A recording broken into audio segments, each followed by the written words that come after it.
안녕하세요. 세상에서 가장 강인하고 자랑스러운 어머니를 둔 40대 남자입니다.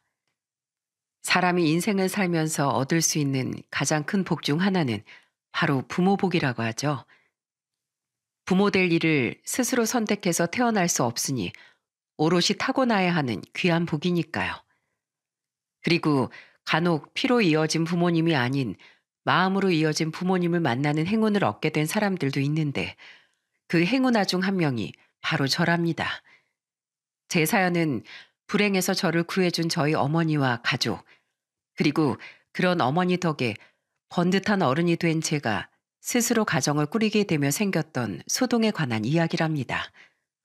부디 주변 이웃의 흔한 속사정이다 생각하고 편하게 들어주시면 감사하겠습니다. 앞서 말했듯 저는 마음으로 이어진 부모님을 두었어요. 저는 고아원 출신이거든요. 기억도 전혀 나지 않는 부모님이 두 분 다 돌아가신 후 한 친척에 의해 고작 4살의 고아원에 맡겨졌다는데 자세한 사정은 알지 못합니다. 한 가지 분명한 건 제가 그곳에 있음을 아는 친척들이 있는데도 불구하고 아무도 절 데려가길 원하지 않았다는 거죠. 같은 고아원에서 지내던 형들 몇몇은 저를 놀리고 때리는 등 수시로 절 괴롭혀댔습니다. 가뜩이나 고아원에 적응하지 못했던 전 그 때문에 더더욱 기가 죽어 어깨를 둥글게 말고 다녔죠. 원장님과 선생님들을 제외하고 그런 저를 안쓰럽게 보던 사람이 한 명 더 있었는데 그 사람이 바로 제 인생을 바꿔준 제 어머니예요. 너희들 당장 그만두지 못해? 소머리 국밥 가게를 운영하셨던 어머니는 제가 살던 고아원에 정기적으로 봉사를 오고 후원도 하던 분이셨습니다.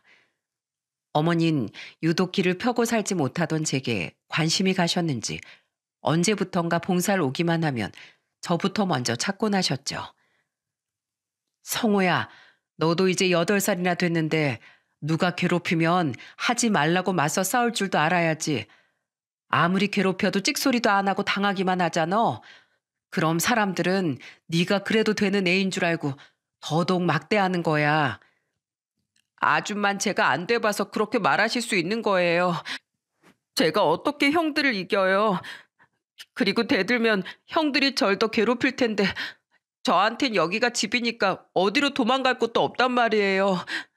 아줌마, 전 왜 이렇게 바보 같을까요? 학교에선 친구들이 고아라고 왕따시키고 고아원에선 덜 떨어졌다고 따돌림 당하고 제가 이렇게 못나서 친척들도 다 저를 버린 걸까요? 어머닌 눈물을 뚝뚝 흘리던 저를 보더니 대뜸 당신 자신도 눈물을 흘리며 저를 안아주시더군요. 그리곤 왜 자신이 절 그토록 챙겨주었는지에 대해 말씀해 주셨죠. 그렇지 않아. 그 사람들도 분명 무슨 사정이 있었겠지. 그리고 네가 모자란지 아닌지 아직 다 커보지도 않았는데 어떻게 하니?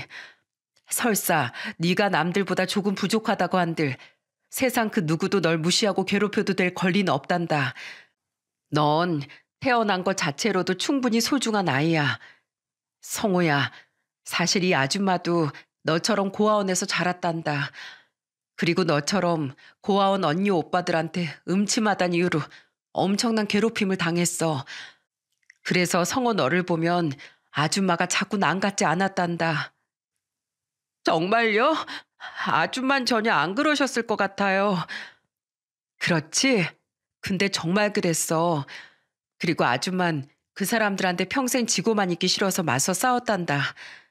성호 너한텐 아직 어려운 얘기겠지만 살다 보면 세상엔 불공평한 일이 수두룩하거든. 근데 아무것도 안 하고 손 놓고만 있으면 아무것도 바뀌지 않고 누군가 널 도와주지도 않아. 하다못해 목청껏 도와달라고 소리라도 지르지 않는 이상 말이야. 자신의 삶은 결국 뭐든지 스스로 움켜쥐고 해내야 하는 법이란다. 만약 성호 네가 용기를 낸다면 이 아줌마가 네 등 뒤를 든든하게 지켜줄게. 어머니의 말은 어려웠지만 저와 달리 저와 똑같이 자랐던 어머니는 당당하게 맞서 싸웠다는 말, 그리고 내 편 하나 없는 그곳에서 제 편이 되어 저를 지켜주겠다는 어머니의 말에 용기가 생기더군요.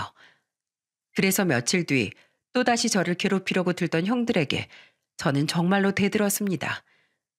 너무 무서워서 두 다리가 덜덜 떨렸지만 저는 끝까지 형들 중 한 명의 다리를 이로 꽉 물고 놓지 않았죠. 그날은 정말 멍투성이가 되도록 얻어맞았는데 이상하게 기분이 전보다 나쁘지 않더라고요. 오히려 그날 이후 형들은 제가 독종이라며 저를 슬슬 피해 다녔어요. 또한 그 주 주말에 봉사를 왔던 어머니는 제 얼굴을 보곤 절 데리고 원장실로 가서 목청껏 따지기 시작하셨는데 그때 마음속 깊은 곳에서 뭔가가 굉장히 벅차오르더라고요. 저번에도 제가 몇 번이나 말씀드리지 않았습니까? 아무리 애들 똑같이 보살피고 아껴주셔야 한다고 해도 애 얼굴이 이 지경이 되도록 걔들을 그냥 놔두시면 어떡해요? 어른은 애들을 지킬 책임과 의무가 있는 겁니다. 형들 중 한 명도 저 때문에 많이 다쳤다고 해도 어머님 끝까지 절 감싸며 화를 내주셨어요. 어머닌 세상에 태어나 제가 처음으로 만난 든든한 제 편이었던 겁니다. 그런 어머니가 제 나이 9살에 저를 입양하기로 하셨을 때 저는 그 자리에서 눈물을 펑펑 쏟으며 기쁨을 참지 못했죠. 성호야, 아저씨는 아줌마랑 같이 왔을 때 몇 번 봤지? 아줌만 이제부터 성호 네 엄마고 아저씨는 네 아버지야. 네 엄마가 성호 네 이야기를 집에서 얼마나 했는지 모른다. 그런 네가 결국 아들이 돼서 우리 품으로 오는구나. 우리 앞으로 잘 지내보자. 덤프트럭 운전 일을 하던 아버진 풍채만큼이나 푸근하고 자상한 분이셨습니다. 아버진 쉬는 날마다 저를 데리고 나가 함께 공도 차고 자전거도 가르쳐 주셨는데 옆에서 아들과 놀아주고 있는 다른 아버지를 볼 때마다 나도 아빠가 있다는 생각에 어깨가 괜히 올라가곤 했어요. 처음으로 느껴본 어머니와 아버지의 애정에 매일매일이 행복한 나머지 몸서리가 쳐질 정도였죠. 또한 부모님껜 저보다 1살 어린 딸이 있었는데 여동생 또한 낯선 절 오빠라고 부르며 잘 따라주었습니다. 그렇게 처음 생긴 가족의 품 안에서 저는 더없이 행복한 학창 시절을 보내게 되었어요. 한편 공부를 잘했던 전 서울의 명문대를 졸업한 후 변호사가 되고 싶어 로스쿨에 진학했습니다. 로스쿨을 졸업 후 당당히 변호사 시험에 합격했을 때 부모님은 제가 자랑스럽다며 눈물까지 터뜨리셨죠. 장하다. 아주 장해 우리 아들. 이 아빠 트럭에 아예 현수막을 걸고 다닐까? 김창덕이 아들 김성호. 축 변호사 되다. 이렇게 말이야. 아우 절대 하지 마세요. 저 완전 창피하다고요. 기어코 현수막을 제작하시겠다던 두 분을 말리느라 제가 얼마나 진땀을 뺐는지 모릅니다. 그 와중에 웃겨 죽겠다며 도리어 부모님을 부추기던 동생에게 누나를 무지막지하게 불아리기도 했죠. 그리고 한 로펌에 취업해 첫 월급을 탔던 전 부모님께 큰절을 하며 받은 월급 전부를 드리기도 했어요. 어머니 아버지 지금까지 한 번도 절 수아랑 차별하지 않고 친자식처럼 키워주셔서 정말 감사드립니다. 두 분이 아니었다면 전 절대로 이런 번듯한 변호사가 되지 못했을 거예요. 절 키워주신 은혜 앞으로 살아가면서 평생에 걸쳐 갚겠습니다. 오랜만에 부모님 품에 안겨 저는 긴 시간 제가 효도할 수 있도록 부모님이 오래오래 건강하시길 간절히 바랐죠. 하지만 그런 제 바람은 오래가지 못했어요. 정말 죄송합니다. 그날이 제 아내의 첫 번째 기일이었어요. 속상한 마음에 술을 너무 많이 마셨다가 그런 끔찍한 실수를 저질렀습니다. 정말 죄송합니다. 가족을 잃는 슬픔을 그렇게 잘 아는 사람이 어떻게 그런 끔찍한 짓을 저지른단 말입니까? 우리 아버진 돌아가셨는데 당신은 왜 멀쩡히 살아있는 거냐고요. 난 당신 절대로 용서 못해. 젊은 운전자는 우리에게 울며 사죄했지만 도저히 용서가 되지 않았습니다. 저는 그 음주운전자가 강력한 처벌을 받을 수 있도록 변호사로서 열심히 싸웠어요. 결국 그 사람은 실형을 선고받긴 했지만 우리 가족이 원했던 만큼 길고 무거운 형량을 받지 못했습니다. 너무 분하고 원통했어요. 물론 판사님도 수많은 판례와 법정 지식을 바탕으로 합당한 판결을 내린 거라고 생각해요. 하지만 당시엔 원통함이 이성을 앞서 있었기에 재판과 관련된 모든 사람들을 원망하기도 했었죠. 한동안 길에서 아들과 공을 차고 자전거를 가르쳐주는 아버지들을 보면 눈물이 치솟아 고개를 돌려버리곤 했습니다. 저와 모든 것을 함께 해줄 아버지가 더 이상 곁에 없다고 생각하니 슬픔을 참을 수가 없었어요. 그 시기에 결심했죠. 변호사가 아니라 누구보다 이성적이고 공정한 판정을 내릴 수 있는 판사가 되고 싶다고 말이에요. 판사가 되려면 법조인으로서 활동해야 할 필수 기간이 있었기에 저는 열심히 변호사로서 뛰어다니며 사람들을 돕고 경험을 쌓았습니다. 그 이후엔 판사가 되기 위한 시험, 면접 등 길고 복잡한 과정들을 거쳐 30대 후반의 나이에 드디어 판사가 되었죠. 제가 변호사가 되었을 때와 달리 어머니는 호들갑을 떨지 않으셨어요. 대신 조용히 제 손을 잡고 눈물을 흘리며 이렇게 말씀하셨죠. 네 아버지가 하늘에서 널 보고 참 대견했을 거다. 부디 그 어떤 편견과 원망에도 사로잡히지 말고 억울한 사람에겐 삶을 바로잡을 수 있는 기회를, 죄를 지은 사람에겐 합당한 벌과 죄를 뉘우칠 기회를 줄 수 있는 공평한 판사가 되길 바란다. 참 장하다 우리 아들. 어머니는 제가 아버지 일로 분노에 사로잡혀 공정하지 못한 판사가 될까봐 염려하셨던 것 같아요. 그 당시 어머니의 말씀을 잊지 않고 되새기며 저는 좋은 법조인이 되기 위해 늘 노력하게 되었습니다. 이렇듯 제게 어릴 적부터 불합리와 맞서 싸우고 자신을 아끼면서도 세상에 온정을 베푸는 법, 더 나아가 세상에 이로움을 퍼뜨릴 수 있는 현명한 방법을 가르쳐준 사람이 바로 제 어머니였어요. 어머니와 다른 의미로 제 인생의 새로운 국면을 맞게 해준 사람이 있었습니다. 그 사람은 바로 예비 아내였죠. 저는 어머니를 본받아 늘 봉사활동을 다니고 기부와 후원을 했었어요. 저는 39살 때 평범한 회사원이던 예비 아내를 노인 무료급식 봉사활동을 하다 만나게 되었는데 간혹 괜한 트집을 잡고 역정을 내시던 노인분들을 만나도 예비 아내는 인상 한번 찌푸리는 일이 없더라고요. 어떤 사람일까 호기심이 일어 어느 날 저는 예비 아내에게 말을 걸었습니다. 전부터 궁금했었는데요. 정희 씨는 어쩜 그렇게 인상 한번 안 찡그리고 늘 친절하세요? 저도 사람인데 화날 때 있죠. 근데 여기 오시는 분들은 대부분 험난한 인생사를 가지고 계시잖아요. 게다가 형편까지 어려우니까 간혹 다른 사람들이 자기를 무시한다고 생각하는 분들이 계시더라고요. 살아온 삶이 고단하셔서 그런 거지 처음부터 그런 분들은 아니었을 거다 하고 생각하면 오히려 마음이 너무 아파져서 화가 누그러져요. 그리고 대부분 또 혼자 사시는 분들이니까 자기 얘기를 들어줄 사람이 없어서 많이들 외로워하세요. 저는 이 봉사라면서 그런 분들의 말을 귀담아 들을 수 있어서 오히려 다행이라고 생각해요. 예비 아내의 말은 제게 아주 큰 울림을 주었어요. 무작정 봉사한다, 좋은 일 한다 정도로만 생각했지 봉사하는 곳 사람들의 인생을 들여다볼 생각은 차마 하지 못했거든요. 오랫동안 공부와 일에만 매진하느라 연애를 오래 쉬었던 전 그런 예비 아내에게 큰 호감을 품게 되었고 우린 자연스럽게 연애를 하게 되었습니다. 예비 아내는 제 가정사를 듣곤 눈물을 흘리며 본 적 없는 저희 가족에게 감동을 하더군요. 연애한 지 2년 뒤 결혼 이야기가 오가며 저희 집에 첫 인사를 온 날 아내는 진심 어린 말투로 저희 어머니께 이렇게 말했어요. 뵙기 전부터 진심으로 어머님을 존경했어요. 그런 어머님의 가족이 될 기회를 주셔서 정말 영광입니다. 결혼 허락해 주시면 꼭 어머님을 닮은 좋은 며느리가 되고 싶어요. 젊은 처자가 어쩜 이렇게 말을 곱게 할까. 허락해 주고 말고 우린 아주 좋은 고부 사이가 될 게다. 어머니는 예비 아내를 굉장히 마음에 들어 하셨습니다.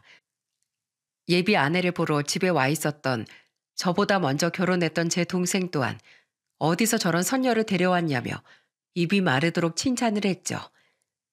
이후 저는 예비 처가에도 첫인사를 갖고 예비 장인 장모께서도 저를 환영해 주셨기에 우리 결혼에 문제가 될 건 아무것도 없다고 생각했어요.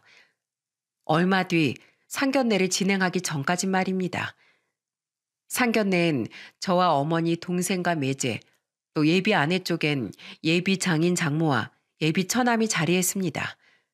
사업을 한다던 예비 처남 댁은 바쁜 일정으로 인해 참석을 못했다고 했죠. 처음 분위기는 자식들 칭찬이 오가며 화기애애했어요. 그런데 문제는 예비 장모가 무슨 술을 한 맺힌 사람처럼 들이켰다는 겁니다. 예비 장인이 말렸지만 장모는 가볍게 무시하더군요. 어른들이 함께인 자리니 예비 아내는 뭐라 말도 못하고 예비 장모를 걱정스러운 눈빛으로 보고 있었죠.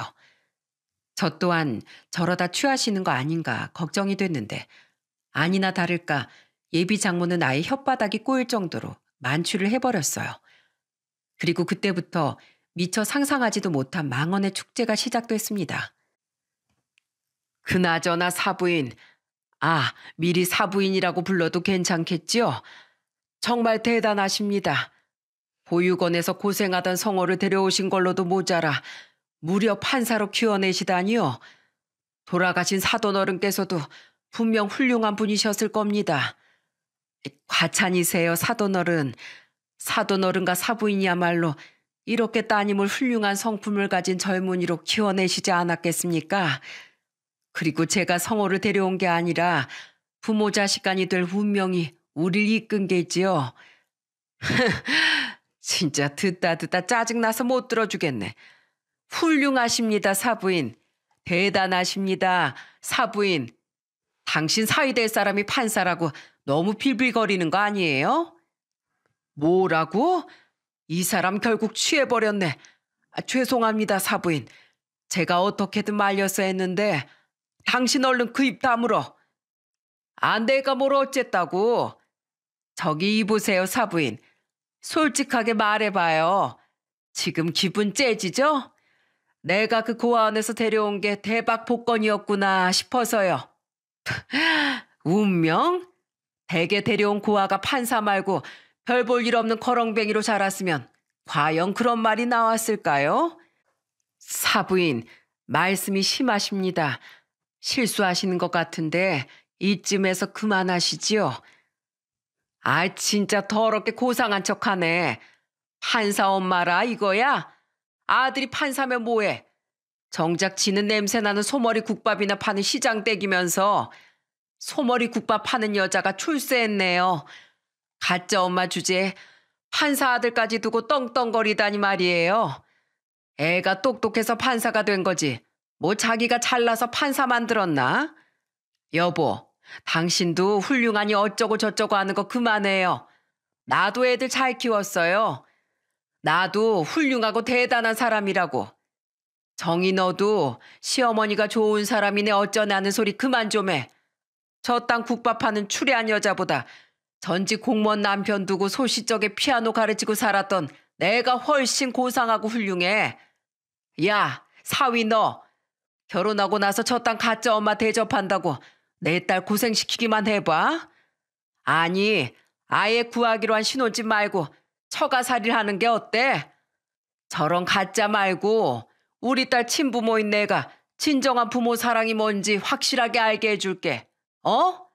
불쌍한 고아 사이 내가 바다 같은 마음으로 품어주겠다고.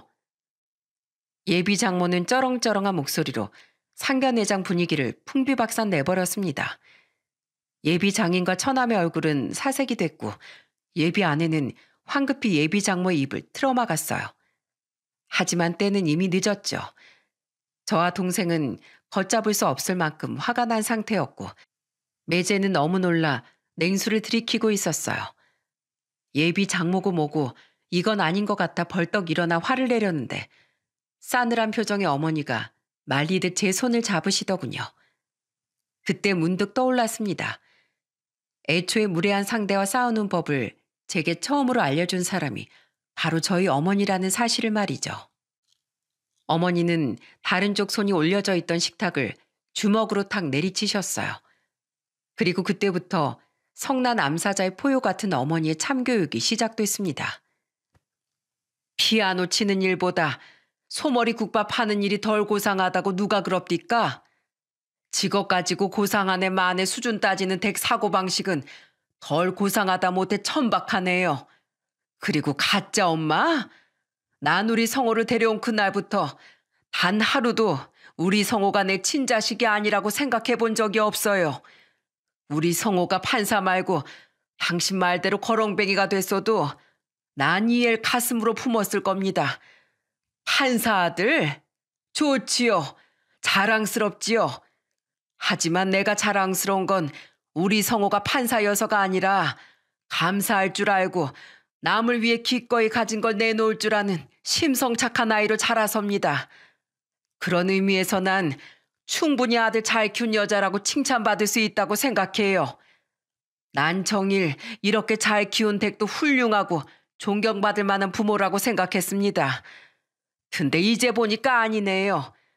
남 칭찬하는 거 듣기 싫어하고 질투하고 해도 될 말 안 될 말 구분도 못하고 입 밖으로 짓거리는 사람, 난 훌륭하다고 생각하기도 싫고 당신 같은 쌍스러운 사람 내 아들 장모로 만들고 싶지도 않습니다.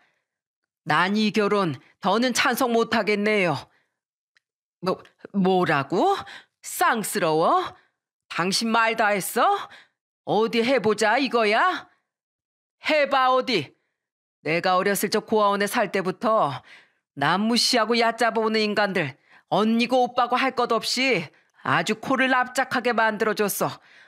그런데 감히 날 무시하는 거로도 모자라서 멀쩡히 부모 사랑 듬뿍 받고 자란 내 아들한테 고아니 불쌍하니 하는 소리를 해?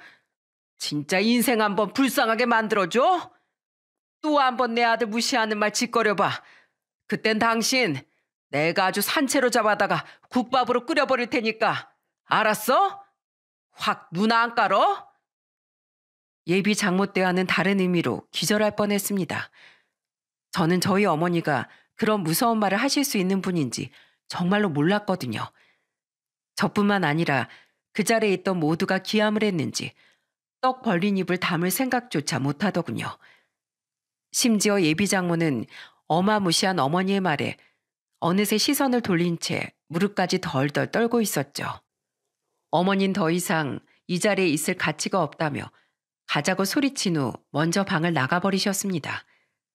그제야 다들 정신을 차렸고 동생과 매제는 어머니의 뒤를 따라 나갔어요. 예비 처남은 한숨을 쉬며 고개를 숙이고 있었고 예비 장인과 아내는 제게 사과를 하더군요. 정말 미안하네. 사부인께서 정말 마음 많이 상하셨을 거야. 내가 입이 10개라도 자네한테 할 말이 없네. 성우 씨 정말 미안해. 우리 나가서 이야기 좀 하자. 어? 아니 미안한데 당신이랑 난 더 이상 할 얘기가 없을 것 같아. 난 내 어머니를 욕보인 저런 사람 절대 내 장모로 두고 싶지 않거든. 그러니까 정이야, 우리 그냥 파혼하자. 그리고 어머님, 아니 저기요. 제가 스스로 알아서 판사가 됐다고요? 그쪽이 보셨습니까? 저희 어머니가 얼마나 애틋하게 저를 키워주셨는지? 저희 어머니가 아니었다면 판사커녕 대학조차 가지 못했을지도 모릅니다. 구석에 숨어서 울기만 하던 제게 당당하게 세상 살아가는 법을 가르쳐 주시고 세상에 대한 원망에 빠져있던 제게 판사라는 직업의 본질에 대해 일깨워주신 분이 바로 저희 어머니예요. 소머리 국밥을 팔든 뭐가 됐든 세상에서 가장 고상하고 존경스러운 인품을 가지신 분이 바로 제 어머니란 말입니다. 저를 낳아준 친모가 어떤 사람이건 제게 어머니는 절 키워주신 어머니 단 한 분뿐이에요. 그런 어머니를 가짜 엄마라고 모욕한 그쪽은 술에 취해서 딸을 파혼시킨 한심한 엄마라는 사실 절대 잊지 마세요. 2번 다시 볼 일 없길 바랍니다. 저는 두 눈을 질끈 감은 예비 장인과 흐느끼며 절 부르는 예비 아내를 뒤로 한 채 방문을 열고 나왔습니다. 그 앞에선 걱정스러운 표정의 동생 부부와 어머니가 서 계시더군요. 제가 한 말을 밖에서 다 들으셨는지 어머니는 힘이 빠진 저를 꼭 끌어안아 주셨죠. 상심이 크지? 아니에요. 저보다 어머니가 더 마음 상하셨을 텐데 정말 죄송해요. 저 때문에 괜히 저런 나쁜 말을 듣게 해드려서요. 아니다. 한 치 앞도 모르는 게 사람 인생인데 이런 일이 생길 줄 네가 어찌 알았겠니? 얼른 집에 가자. 그렇게 집으로 돌아온 후 예비 아내에게서 몇 번이나 전화가 걸려왔지만 전화를 받지 않았어요. 받으면 괜히 마음만 약해질 게 뻔했으니까요. 그런데 제가 전화를 받지 않자 예비 아내는 제 퇴근 시간에 맞춰 저희 집 앞까지 찾아왔더군요. 성우 씨, 왜 왔어? 난 내 의사 충분히 이야기했어. 그러니까 돌아가줘. 성우 씨, 우리 엄마 행동 용서해달라고 하지 않을게. 그래도 그냥 우리 결혼하지 않고 이대로 만나기만 하면 안 될까? 내가 염치 없다는 거 아는데 영원히 성우 씨랑 이별한다고 생각하니까 차마 숨조차 제대로 못 쉬겠어. 예비 장모가 술에서 깬 뒤 예비 아내의 집은 그야말로 난리가 났었다고 합니다. 예비 장인은 평소에도 술 때문에 그렇게 자신과 싸워대더니 망할 놈의 주사로 못난 미천 다 드러내고 자식 혼사까지 망치니 이제 속이 시원하냐며 내 자식 인생 망치는 여자랑 더 이상은 못 살겠다고 이혼을 선언하셨다는군요. 술 때문에 이미 며느리와도 몇 번 문제가 있었는지 예비 처남은 언젠간 사고 칠 줄 알았다며 학을 떼군 자기 집으로 돌아갔고요. 나도 엄마 얼굴 꼴도 보기 싫다고 하는 뒤로 엄마한테 말 한마디 안 걸고 있어. 나랑 아빠한테 울면서 사과하곤 있는데 이게 어떻게 사과 한마디로 끝낼 일이야. 나 엄마가 너무 밉고 원망스러워. 애써 우는 예비 아내를 돌려보냈지만 저 또한 마음이 찢어지는 것 같았습니다. 누구보다 현명하고 착했던 예비 아내에게 저 또한 너무 큰 마음을 내어주었으니까요. 예비 아내는 그 뒤로도 몇 번이나 저를 찾아왔지만 저는 냉정하게 돌려보냈습니다. 그렇게 상견례 이후 며칠이 지났고 결국 예비 아내는 제게 이런 문자를 보내더군요. 계속 나를 밀어내야 했던 성호 씨 마음도 힘들고 불편했을 텐데 내가 내 힘듦에만 치우쳐서 너무 내 생각만 한 것 같아. 어머니께 죄송해서라도 나도 이젠 그만 현실을 받아들일게. 그동안 많이 고마웠어. 그리고 좋았던 시간을 이렇게 끝내게 해서 정말 미안해. 앞으로 어디에 있든 성호 씨와 어머님의 행복을 빌게. 이젠 정말 끝이구나 싶어 눈물이 왈칵 흘러내렸습니다.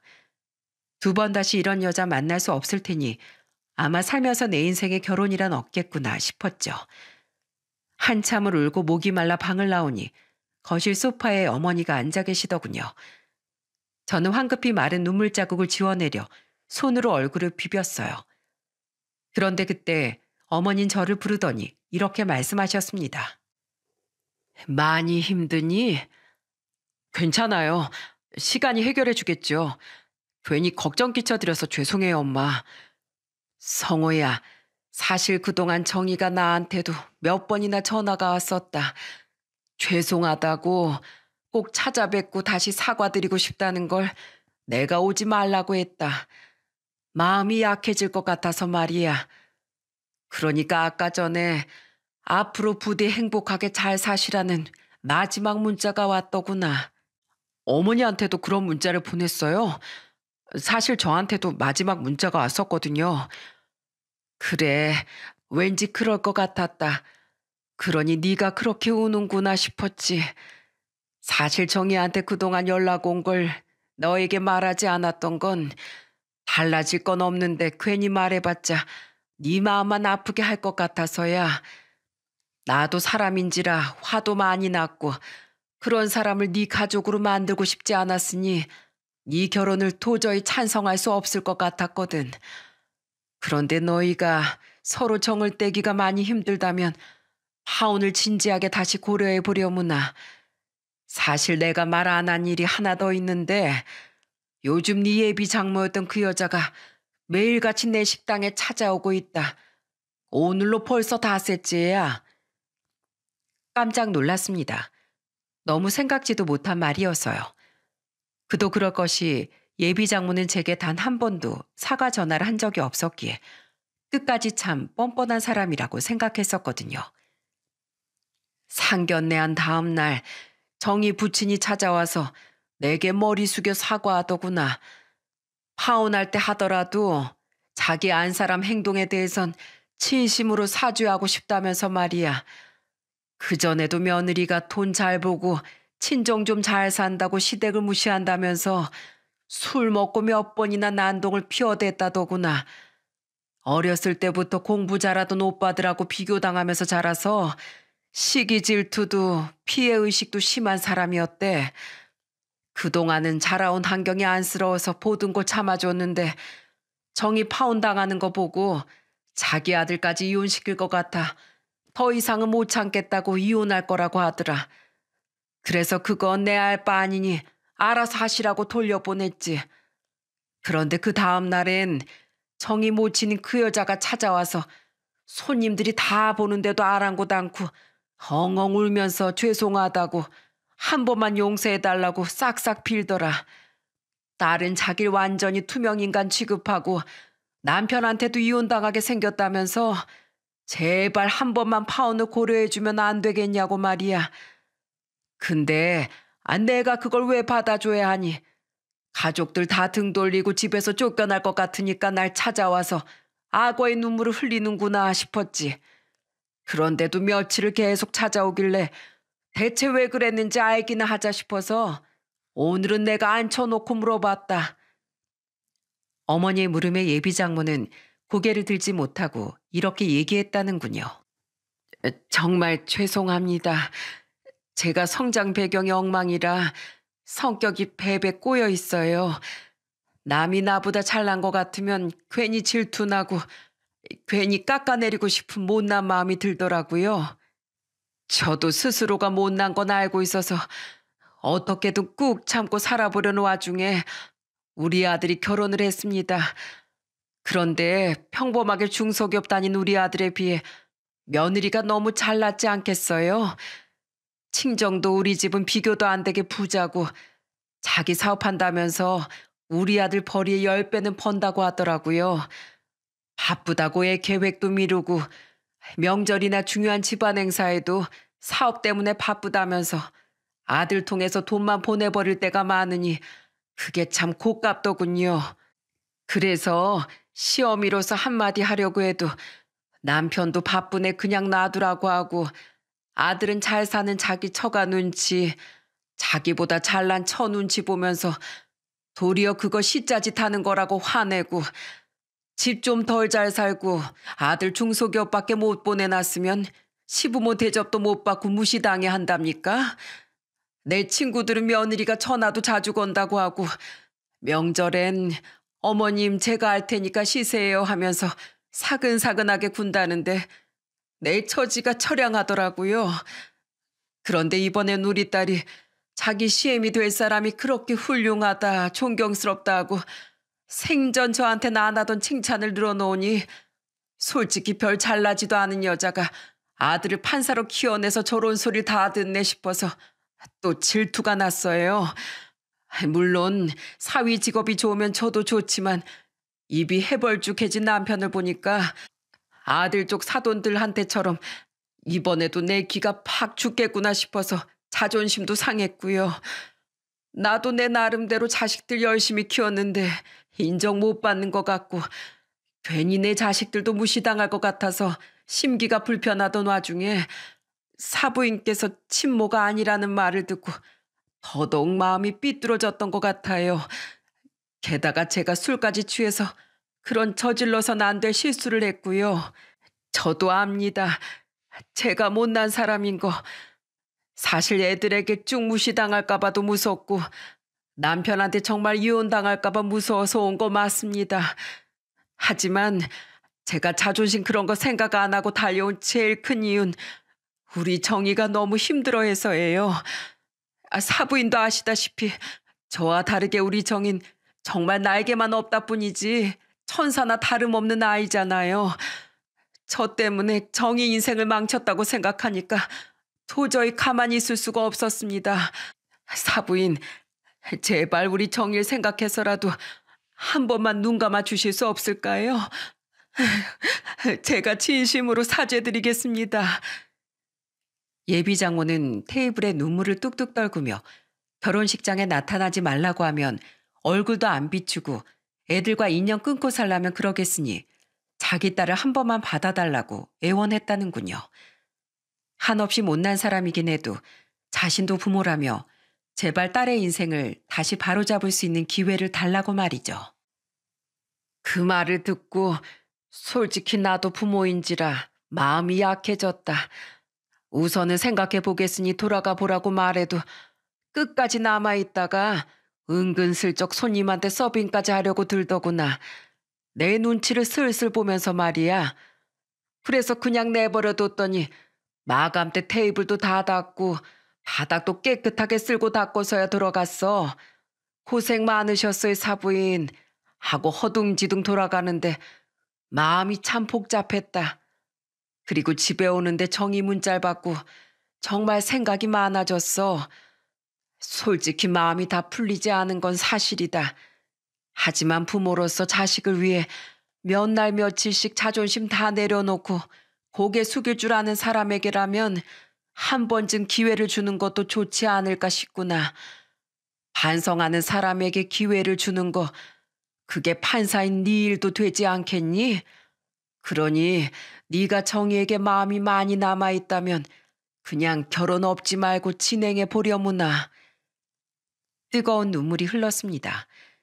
어머니 말씀처럼 정말로 예비 장모가 진심으로 잘못을 뉘우치고 그 긴 시간 동안 용서를 구한 거라면 저도 한 번쯤 예비 장모를 용서하고 예비 아내와 헤어지지 않아도 되는 건가 싶어 내심 안도의 눈물이 흐른 것 같아요.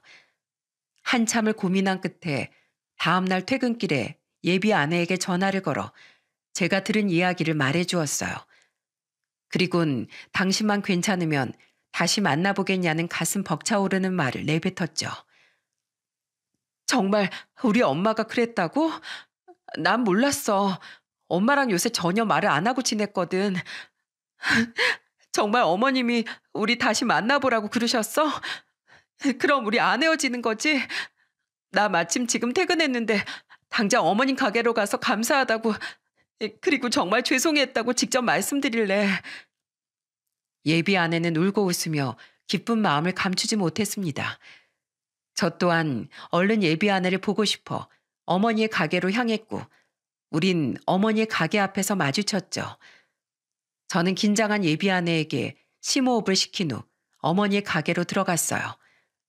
그런데 우리가 가장 먼저 마주친 사람은 저희 어머니가 아닌 예비 장모였어요. 막 마지막 손님이 나간 건지 테이블 하나를 치우고 있던 예비 장모는 저와 자신의 딸을 보자마자 허둥거리며 어쩔 줄을 모르더군요. 정희야. 엄마 거기서 뭐해? 그동안 계속 여기 왔었다며. 왜 나한테 말을 안 했어? 들었니? 엄만 그냥 사부인께 용서받으면 그때 너한테 얘기하려고 했어. 성호한테도 사부인께 용서받은 다음에 용서빌러 찾아가려고 했고 너무 염치가 없어서. 성호야, 그래도 이렇게 마주친 김에 그냥 말아마. 내가 네 어머니께 무례했던 거 진심으로 사과하마. 네 어머니께도 용서를 빌려고 계속해서 이렇게 찾아오고 있었단다. 제게 사과하는 예비 장모에게 뭐라고 말해야 할지 모르겠더군요. 그 순간 말소리를 들은 어머니가 주방에서 나오셨죠. 성호 왔니? 아유, 정희도 왔구나. 다시 잘해보기로 한 게야. 그렇지? 네, 어머님. 이게 전부 어머님께서 용서해 주신 덕분이에요. 감사 인사 드리려고 기다리지도 못하고 이렇게 찾아왔어요. 어머님, 저 다시 받아주신다고 말해주셔서 정말 감사드립니다. 그리고 저희 엄마 일은 정말 죄송했어요. 됐다. 아이 사실 네가 무슨 잘못을 했겠니? 사부인, 우리 딸을 받아주기로 하셨다고요? 그럼 이제 저 용서해 주시는 건가요? 그래요. 안 그래도 내가 용서해 드릴 테니 이제 그만 오시라고 말씀드리려고 했는데 오늘 계속 손님이 몰려가지고 통 말할 틈이 없었네요. 언제 또 오셔서 서빙이니 뒷정리니 다 도와주셔서 덕분에 제가 숨 좀 돌렸습니다. 그런데 그냥은 절대 용서 못 해드리고 조건이 있어요. 저랑 약속 몇 가지 좀 해주셔야겠습니다. 휘둥그레진 눈에 눈물이 그렁그렁 맺힌 예비 장모는 뭐든 약속하겠다며 고개를 마구 끄덕이더군요. 어머니는 종이 한 장을 볼펜과 함께 예비 장모에게 건네셨습니다. 자, 받아 적으세요. 첫 번째, 두 번 다시 술은 입에 대지 않겠다. 두 번째, 남에게 시기 질투가 날 땐 나 자신에게 칭찬을 한 가지씩 해준다. 세 번째, 스스로 못난 것 같을 때도 거울을 보고 스스로를 반드시 칭찬해준다. 이 세 가지 다 약속할 수 있으면 매날의 날짜도 적고 서명도 하세요. 사부인, 이건 사부인이나 성호를 위한 약속이 아니잖아요. 나랑 우리 아들을 위한 게 맞아요. 사부인이 그 못난 마음을 버리고 주사 못 부리게 술도 다 끊어야 나도 우리 아들 걱정을 안 할 테고 우리 아들한테 괜히 시비 거는 일도 없을 거 아닙니까? 그리고 나 우리 아들 통해서 틈틈이 확인할 거예요. 사부인이 정말 약속 잘 지키고 있는지 아닌지. 어기기만 해봐요. 그때 내가 으름장 났던 거 기억하죠? 북밥으로 확. 아휴, 기억하죠. 술에 취해서도 어떻게 그 무서운 말을 잊겠습니까? 약속 지킬게요, 사부인. 사부인 무서워서라도 꼭 지키겠습니다. 아휴, 정말 감사합니다. 예, 아시면 됐네요. 성호 너, 네 장모 감시 잘해라. 알았지? 뭘 그렇게 멀뚱멀뚱 섰어?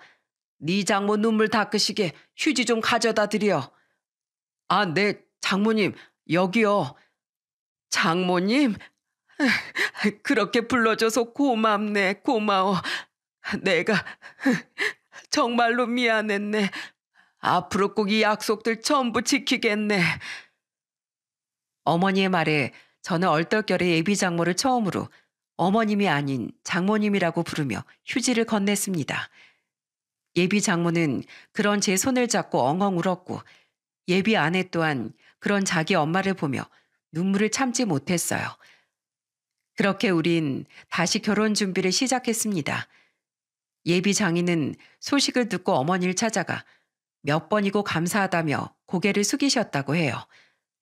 또한 예비 장모를 어떻게든 고치고 감싸줄 생각은 못하고 이혼 선언을 했던 자신이 부끄럽다며 앞으로 예비 장모가 또다시 실수하지 않도록 자신이 잘 살피겠다고 말씀하셨다네요. 예비 처남 또한 나중에 절 만나 자기 누나와 어머니를 용서해줘서 고맙다고 자기 어머니를 상견례 자리에서 진즉 말리지 못해 미안하다고도 말했죠.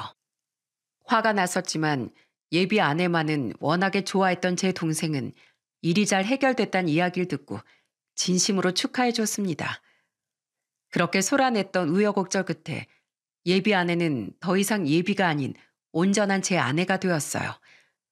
벌써 결혼식을 올린 지 2년이라는 시간이 지나 제 아내 뱃속엔 우리의 사랑의 결실이 5개월째 무럭무럭 자라고 있답니다. 어머니, 저 왔어요. 오랜만에 일이 일찍 끝나서 어머니 국밥 먹고 싶어서 들렀어요. 아이고, 우리 판사 사위 왔어? 어서 와. 언니 아들내미 왔네. 국밥 한 그릇 뚝딱 말아줘요. 성호 왔니? 예, 제발 너희 장모 좀 여기 못 오게 해라. 어떻게 단골들보다 네 장모가 더 자주 오는 것 같아? 언닌 속으로 내가 일도 거들어주고 말동무도 해줘서 좋으면서. 정말 웃기게도 장모님은 저희 어머니의 팬이 되셨어요. 장모님께서 직접 제게 해주신 말씀입니다. 어머니께 각서까지 쓴 날 이후 장모님은 정말로 술을 딱 끊으시더군요. 심지어 못마땅해 하시던 처남댁에게도 싫은 소리 한 번을 안 하게 되셨는데 사실 사람이 어떻게 한 번에 바뀌겠습니까? 그런데 장모님은 꾹 참고 있던 속내를 저희 어머니께 토로하러 달려오기 시작하신 거예요. 저도 어머니를 뵈러 가게에 왔다가 몇 번 봤는데 장모님의 모습이 마치 친구에게 시시콜콜한 수다를 늘어놓는 사춘기 소녀 같아서 너무 귀여우시더라고요. 사부인, 제가 요샌 우리 며느리한테 못마땅한 게 있어도 꾹 참았거든요. 아니, 솔직히 아무리 바빠도 명절에 전화 한 통은 해야 하는 거 아닙니까? 하여튼 요즘 것들이란. 그런데 사부인 말대로 며느리한테 한 소리 하고 싶을 때 나한테 칭찬을 해주니까 나쁜 생각은 잠시 잊게 되고 기분이 더 좋아지더라고요. 그렇게 몇 번 하게 되다 보니까 나중에 좋은 사람인 내가 그냥 참자, 내가 이해해 주자 싶더라니까요. 요즘엔 다른 잘 되는 사람을 봐도 질투도 안 나고 그러다 보니까 마음이 불편하지도 않고 세상도 아름다워 보이는 게 아주 새 인생을 사는 것 같아요. 이게 다 사부인 덕분이지 뭡니까? 호칭은 어느새 사부인에서 언니로 바뀌어 가더군요.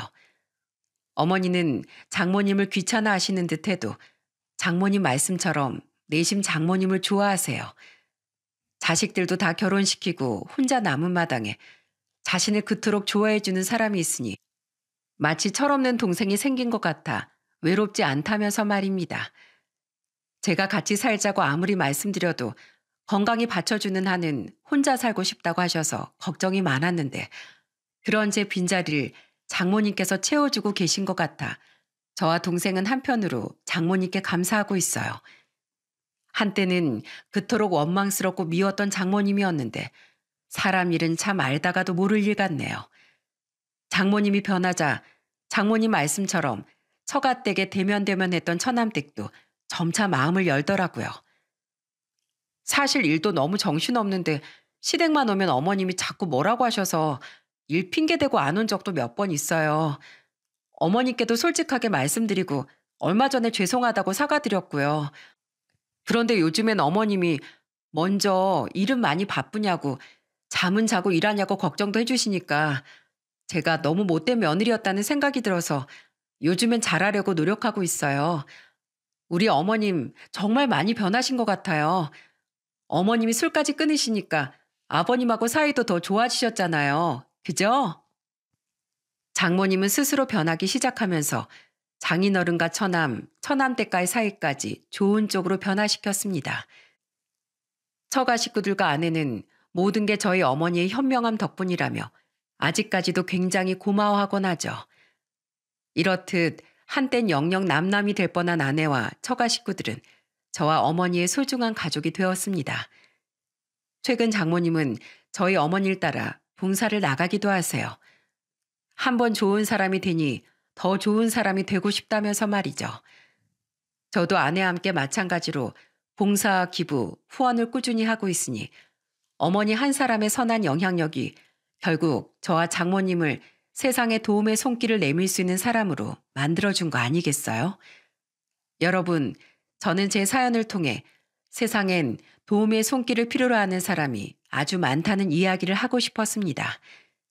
여러분의 작은 도움의 손길 하나로 불우한 누군가 인생은 크게 바뀔 수도 있다는 사실을 꼭 알아주셨으면 좋겠어요. 어머니로 인해 새 인생을 살게 된 저처럼 말이죠. 또한 여러분의 선한 마음은 어머니가 제 장모님을 변화시켰듯 누군가의 마음을 흔들어 놓을 수 있다는 걸, 그렇게 세상은 조금씩 아름답게 변화해 간다는 사실을 꼭 기억해 주시길 바랍니다. 저는 앞으로 수많은 선행과 더불어 한 사람의 법조인으로서 공정하고 엄중한 판결로 세상을 이롭게 만들어 나가는데 일조하면서 살아가 볼게요. 그럼 모두 행복하시길 바라며 이만 사연을 마치겠습니다. 감사합니다.